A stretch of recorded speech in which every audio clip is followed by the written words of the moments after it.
Hey guys, now we finally got the Rockster running with the Audi V8 that doesn't overheat anymore. We can finally start turning it into a race car and do something about that mess of an interior.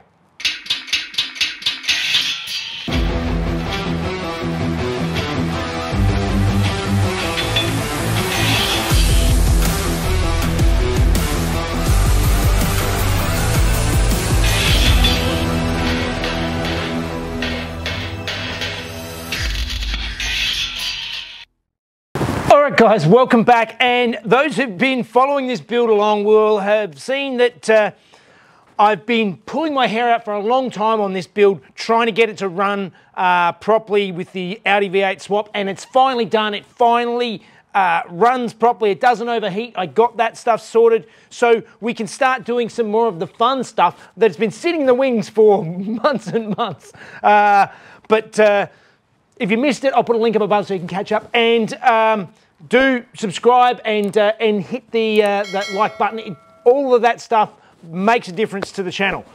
So those of you who were following from the start of this build, beyond some of the other atrocious things that the original owners did to this car, for some strange reason they took out the Boxster seats and put in these Mazda RX-8 seats. So they took out what would have been a nice black leather seat that had seat heaters and all the rest, and put in these RX-8 seats which have no extra bolstering, and they never actually fit them properly.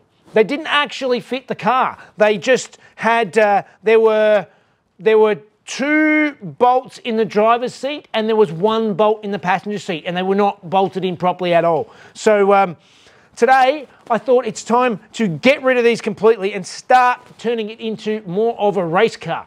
And race cars need race seats. And I actually hit up Raceworks quite some time ago and got this pair of Raceworks bucket seats. They're actually in 2 different sizes. That's why the lettering is slightly different. I'm not a big guy, so I've got a small one for the driver's seat, but I've got a bigger one for passenger rides or whatever, so that anybody can fit in it rather than being really, really uncomfortable and cramped in a little seat. So this is what my plan is to fit today. So first things first, let's get the ugly RS8 seats out for the last time and start working out a plan of attack.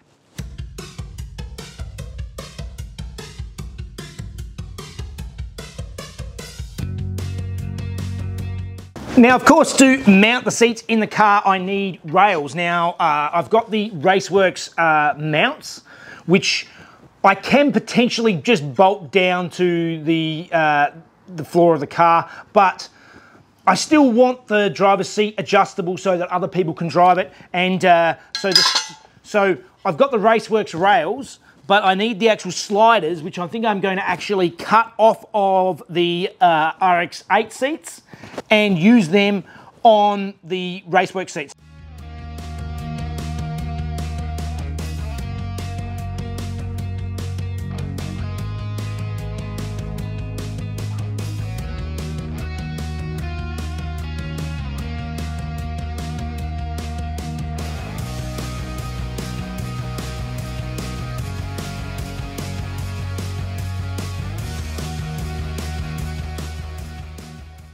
All right, so I've been making quite a mess here, but I've cut the rails off of the factory RX-8 seats, and they're these here, and getting it ready to transfer them over onto the Raceworks seats. Now, the rails that are on the Raceworks seats are narrower than the RX-8 seats, and which means the mounts that I previously made won't line up perfectly. One side will, but obviously another side won't, but I want to make sure the seat is perfectly central and I've got a comfortable driving position, so we'll just have to work with it.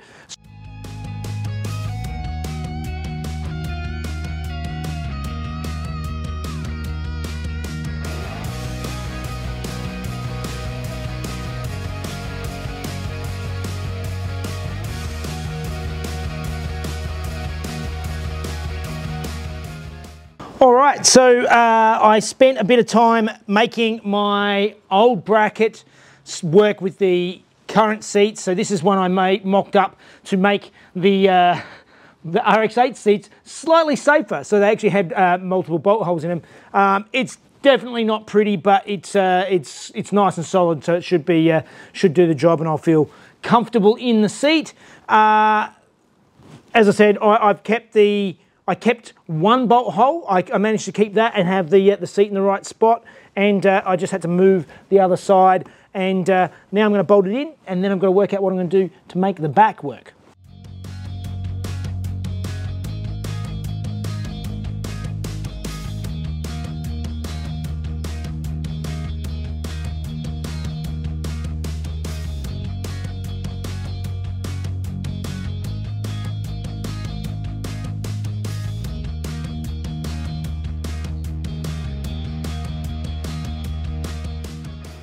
All right, so going in, I've cut myself out a piece of angle line, and I've actually cut the angle off of the two ends.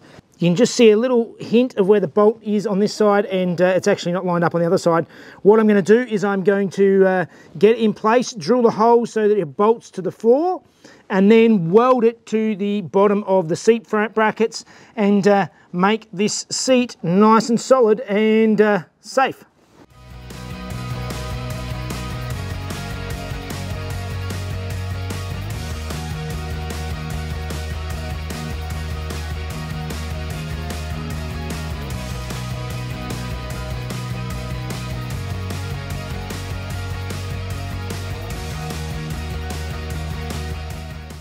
All right, so the seat brackets are all mounted, and I'm happy, very, very happy with how that turned out. It's all ready to bolt in the car, at least for the driver's side. I still have to do the passenger side, but first things first. But one of the things when I cut the seat up, I noticed is that the latching side of the seat belt actually mounted to the RX-8 seat. This bolted to the seat. That's how the seat belt worked. And in this case, I could have made a bracket up to fit onto the race seat, but if you're going to build a race car, you really want proper harnesses, and I've got some of these Raceworks harnesses that I'm going to put in the car. Shouldn't be too hard to fit. The rear, there's actually already the factory rear roll bar in this car where the original seatbelt actually mounts to, and it's got this nice cross beam which will be perfect to actually mount the shoulder harnesses. The lap sides actually bolt into the rear seat belt mounts. That's just how they do originally. And then the only slightly difficult one is the center belt harness, and that obviously comes up between your legs. I need to drill a hole in the bottom of the car, and I've got a weld-on plate to stick underneath the car. You actually don't even have to actually weld this on. You just drill it through, and it's got a spreads the load underneath the car, and that does the anti-dive belt. So it's time to get this all laid out and put the harnesses in, and then we can bolt the seat in, and we're done.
All right, that is fantastic. Strapped in, the harness is fitting nicely. I've got the seat in, but that's fantastic. We have a seat in the car. Now I'm just going to do the same thing on the other side.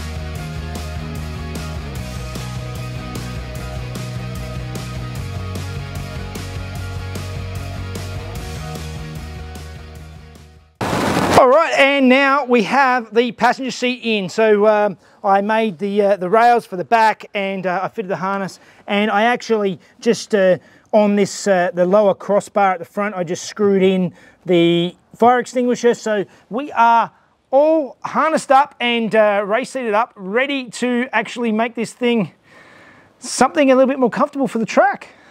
The only issue we have is that the headrest, this is sort of as far back as the seat can go, which is not a huge space.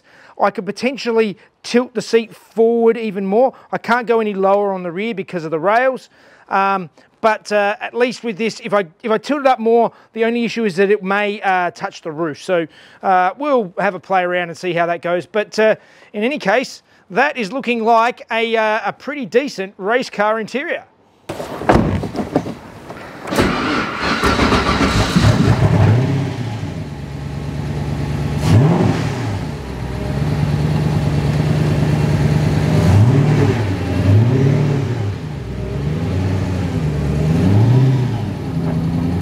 And so the last thing I want to tackle today is to put on a front tow hook. I have the factory tow hook set up on the rear, but it's nice to have them front and rear. Not that I should ever need one for this car, because of course this car is going to be super reliable and stay on track all the time, and yeah, we're fitting a tow hook. This is a tow hook I actually got from Raceworks. I mean, at the moment it's just a red piece of metal, but it's ready to sort of attach the car. So I need to find a mounting point, which I think I can probably mount it to the structure under the bumper. I think it's going to be a nice strong bit. So let's get the bumper cover off and start working out where we're going to mount it.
All right, well that went on relatively easy. I didn't have to cut it. I just had to put a bend in it and bolted it onto where the bumper reinforcing bracket went on, as you saw.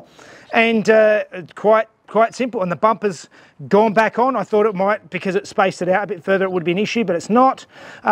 This bumper's never actually bolted on very well anyway, because the previous owners did some very horrible things to it. But we have a tow hook in the front. Something for me to smash my ankle on. Yay. And there we have it. The Rockster is getting very close to its next track test.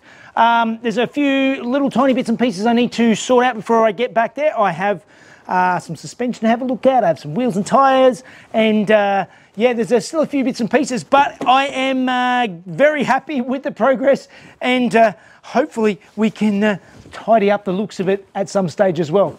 Hopefully you'll join me for that.